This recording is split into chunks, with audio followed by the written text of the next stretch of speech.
Hello అండి, అక్షయ తృతీయ రోజు ఈ నియమాలు పాటిస్తారో ఖచ్చితంగా ధనధాన్యాలకైతే లోటు ఉండదు. ఎందుకంటే సూర్య భగవానుడు అజ్ఞాతవాసంలో ఉన్న పాండవులకు అక్షయ పాత్ర ఇచ్చిన రోజు ఈ రోజే కాబట్టి అక్షయ పాత్రను ఏర్పాటు చేసుకోండి.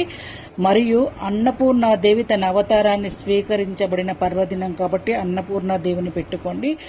మరియు పవిత్ర గంగానది భూమిని తాకిన పర్వదినం కాబట్టి కలశం ఏర్పాటు చేసుకోండి. మరియు శివుణ్ణి ప్రార్థించి కుబేరుడు శ్రీ మహాలక్ష్మితో తన సంపదలకు సంరక్షణగా నియమింపబడిన పర్వదినం కాబట్టి కుబేర కుంజం మరియు కుబేర దీపం అయితే ఖచ్చితంగా ఏర్పాటు చేసుకోండి.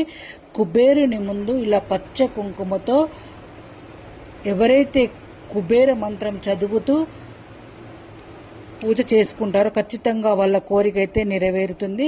కుబేర మంత్రం అయితే స్క్రీన్ పైన ఇచ్చాను, ఖచ్చితంగా 108 సార్లు చదువుకోండి. సర్వే జన సుఖినో భవంతు.